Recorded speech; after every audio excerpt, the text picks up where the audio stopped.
Good afternoon. Welcome back to my YouTube channel, Phil's Camping Reviews. Today I got another special video today, something you've really been looking forward to. I've got, what about your name? Cameron. You know me, guys. I've got Cameron back from TTWeigh. Honestly, guys, it has been a few months. It has been a few months now, hasn't it? It's been a few months. Good night, Cameron. Thanks for that. So, Cameron, when he did the weigh-in of my vehicle, I was quite a fair bit overweight on the rear axle.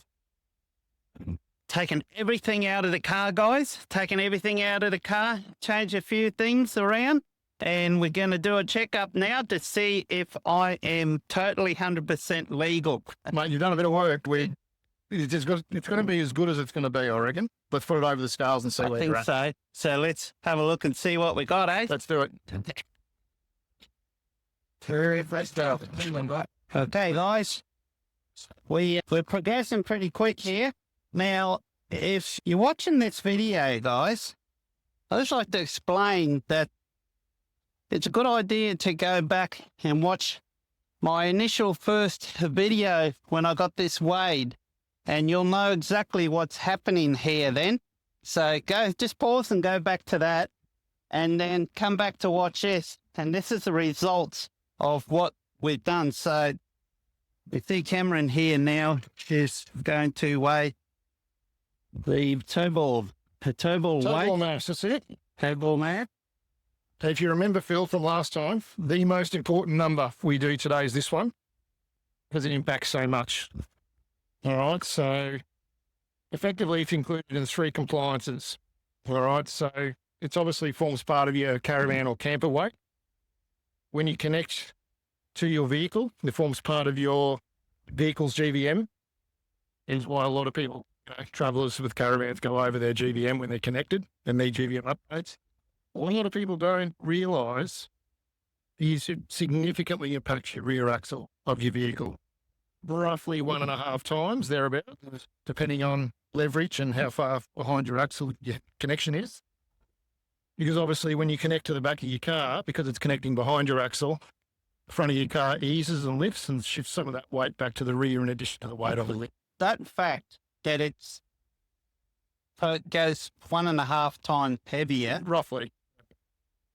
A lot of people I talk to find that really hard to understand and believe, and thinking that can't be right. So could that be 1.5 times weight on your rear axle? How is that?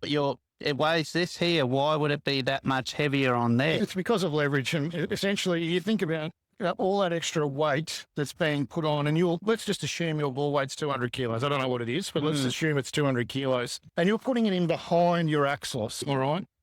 So what tends to happen with your vehicle is it goes like that, like a seesaw, all right? So the weight from the front eases and shifts and moves back down the chain. It's because of the weight. It's not exactly 100% just the weight of that alone. What that extra is the weight from the vehicle because it's leaning back. Correct. So what you'll find is your front axle will be lighter when you connect your caravan or camper to the back. Yeah. So that weight that is shifting from the front of the car to the rear, in addition to the weight that goes on the rear as well. So it's pure physics at the end of the day. Yeah. A lot of people don't understand that. A lot of my viewers question that topic. That's one of the reasons we weigh you with and without the caravan, the camper. So we know exactly what the corner weights are with and without.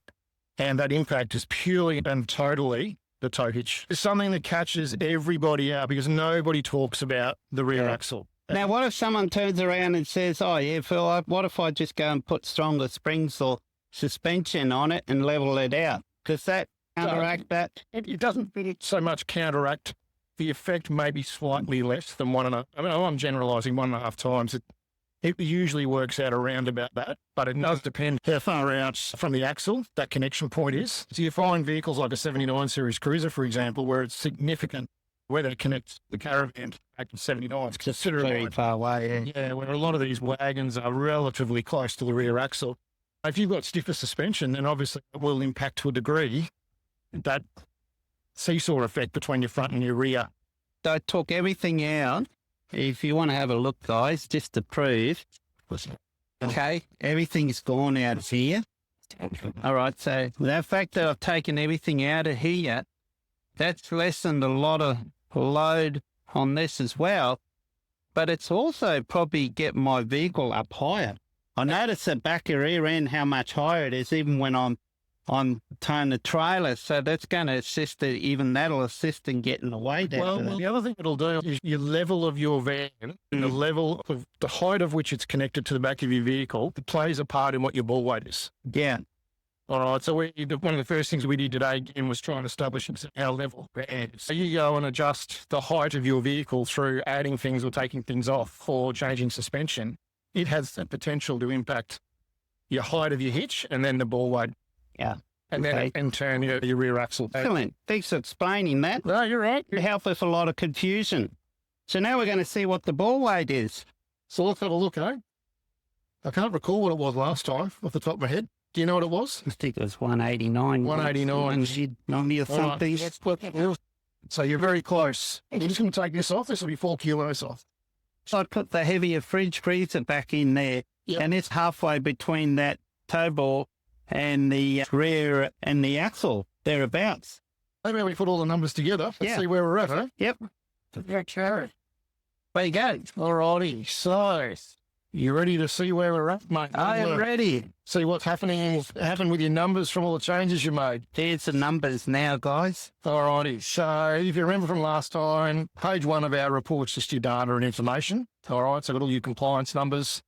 For your camper there, we've gone through and listed the load that you had in it, very similar to last time, except you've taken all that Victron battery setup gear and put it to the back of the camper, which is going to make a big difference to your ball weight. All your compliance numbers there for the Pajero and all the gear that you've had in it. All right, so let's go through our camper first. All right. Now, last time you had a ball weight of about 217 kilos straight off the bat. All right. Today, we're 199. And that 99 really shows you the difference of having that battery gear at the back of the camper. All right. So from an overall weight point of view, you're 1,906 kilos, so nicely under your ATM. Your maximum limit of 2,000. Still got just under 100 kilos you can put in the camper. Your ball weight is perfect. 10.4%.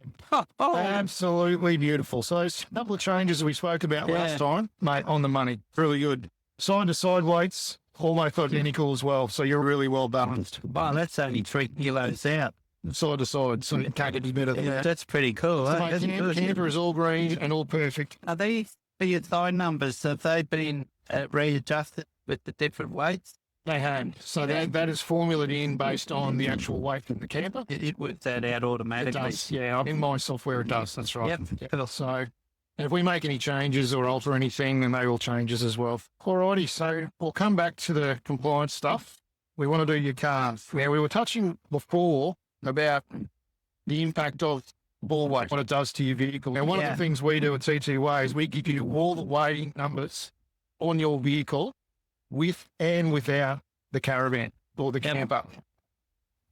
And this really illustrates the effect of toe ball and why it really is the most important number in our opinion. Here are your numbers for the Pajero with you go to and taking stuff out of it, all right? So we're allowed 2,810 from a GBM point of view. You are 2,474 without the camper on the back, 336 under your GVM. All right. Because you've taken so much gear out of the back, you're just a smidgen over your front axle, but neither here nor there. And what that shows you is without the weight on the back from the camper, you're very close to your front And there's axle. no bull bar. There's nothing on That's right.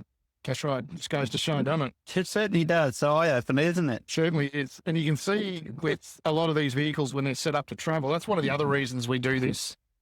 Is that a lot of travellers, when they set these vehicles up and have winches and bull bars and lights and UHFs and all this sort of stuff, and then when they're not towing the Caravan and putting all that weight to level it out at the back, they go well over their front axle capacities. So you don't have a second passenger in the front either. No. You are well under your rear axle when you don't have the camper on. You are 203. 203 under. So And what am I now? you are 381. You've taken 178 kilos. 178. Oh, God, There you that's go. amazing. 178 off the rear axle. Out of the actual car Gee, that's more than I thought. yeah, what's that? 149 all up. 149 kilos all up out of the car. And you can just see everything's come out of the back, so it's tilted more to the front because you've taken so much weight out of the back.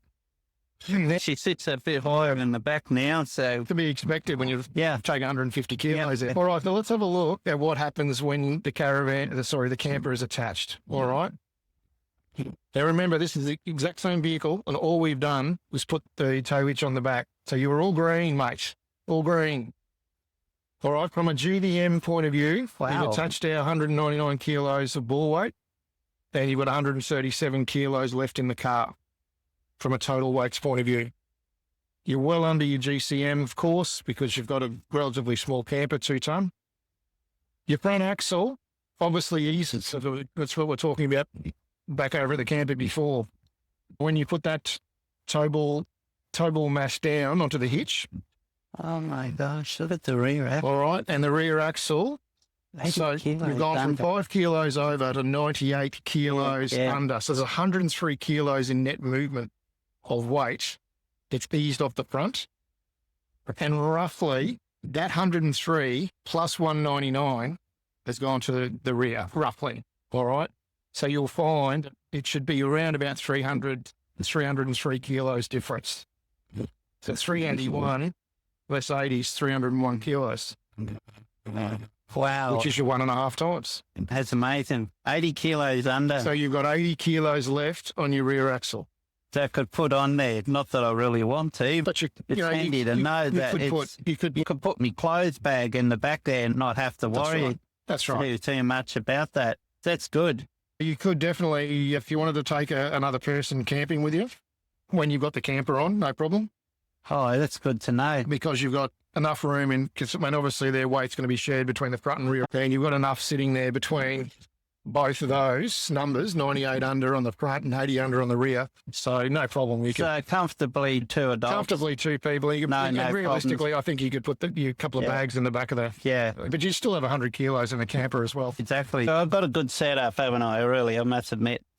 Mate, and it's well balanced, and it's safe, and it's legal, and your sacrifices and hard work is paid off. So, mate, well done. Yeah, it took some bigger sacrifices. Remember that big 110-litre upright fridge freezer? I remember it very Yeah, well. I've got it. It's in the house at home. It's in my hobby room. I keep the drinks in there. Yep. Keeps them nice and cold. And that's one of our sayings at TTWeigh that my business partner Shane and Darwin came up with. And we say to clients, it's not called caravanning anymore. It's called compromising. The days of just whacking everything away you go, unfortunately, they're not. So these PSIs, are they correct? They're done on a formula. I don't recommend we run anywhere near 30 PSI on your front. So I'll manually change that in the system. Yeah, okay. Because, I don't recommend you run it that low. But the rears have come up with 40 PSI, and that's about spot on for that. Okay. You could probably get away with a little bit more than that, to be honest. All right. But you've also got your iCheck gear there. The beauty of the iCheck gear is you can monitor that in real time, check what your rise is from cold to hot pressures, and adjust accordingly. That's been really excellent, that I checked. Yep. It's good gear, isn't it? Yeah, love it. I got it on the back here too as well. Thanks. So, see you there. Very good, mate. You've done very well, and Good. you can now go to Fraser or wherever you want to go, and I could take a mate and take a mate. we'll be well and truly under. Awesome. So it's good.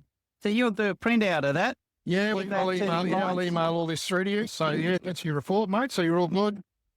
We went through all this last time with all your compliance side of things. The only technical... Have you got that sticker? I was going to buy it off you last time. Yep. We forgot when we left. So if I can got get one of them, Yep, I've got one of those. that'll give me ticks on Give you all ticks. all the green ticks. That's right. If you find to remember that actual do not overtake sticker is actually not compulsory. You don't have to have it, but we call it a butt covering sticker. It's a good idea to have. We spoke about it last time. I We said, did. I'm going to grab it, but I don't know what happened.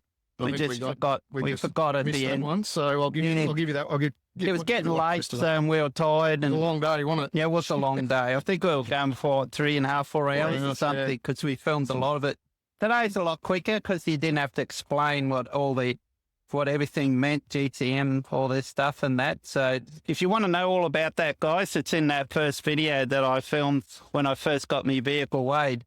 So Back in May. it was in May, was it? It was May, yeah, believe it or not. Yeah, 5 months ago now. So it's taking a while, but all your hard work has paid off, mate. Yeah. Well done. And she's pretty well fully loaded. I'll just bag of clothes and that's it. Yeah, no, Good that's stuff. good. So that means technically I'd be able to put another gas bottle back on there. You can, yeah, no issues. You got enough. Obviously, that will impact your ball weight a touch, But I'll still be under. You're well under, so no problem at all. Yeah, no, that's good. Awesome. So my spare bottle, I can put it back there. You could. Because I always wondered, what if I'm out somewhere remote and I run out of gas?